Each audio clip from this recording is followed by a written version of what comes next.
A good old dog can find a moth on a tree. This is our moth detecting dog named Sweep. He's detected a moth on this tree right here, and I'm going to show you the moth that he found for us. He's good at finding moths. Right, Sweep? Atta boy. Atta boy. You found it. That's it. This is the only dog in America trained to find moths on trees, and there he found a gigantic moth. Good work, Sweep.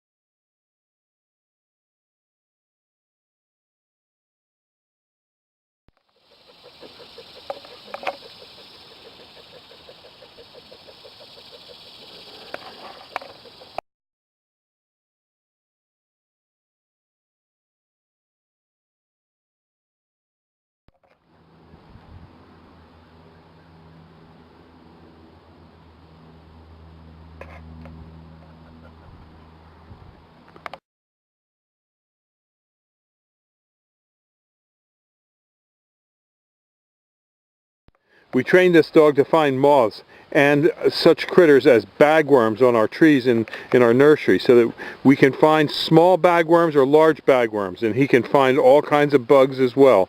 But he's really good on big moths. But we tried to train him on bagworms, but we found that this dog is exceptionally good at finding bagworms and moths. And so here he is doing his duty. Thank you very much, Sweep. Bagworms on arborvitae at Highland Hill Farm. Here's an example of bagworms that are on trees. You can tell they're bagworms because they are little round cylinder guys that are crawling around on the tree. They usually have a bag over the worm so you can't see the worm itself. And they use the foliage that they eat off the tree to camouflage their bags. Most of the time when we see bagworms, we go over and we take them and we squeeze them with our fingers just to kill them because there's not a lot of them. But if you go see there's a whole bunch of them like there is on this tree, you may have to spray. And there's an economic threshold where it's worth spraying or it's not worth spraying. You have to see if it's worth it or not. If it's on multiple trees, sometimes you may not see a lot of damage, but there could be one or two. So what we do is we spray them and then we take a sample to see how many of them have died in the sample. Now when you take the sample, you can't squish them in your fingers because that wouldn't make the sample right.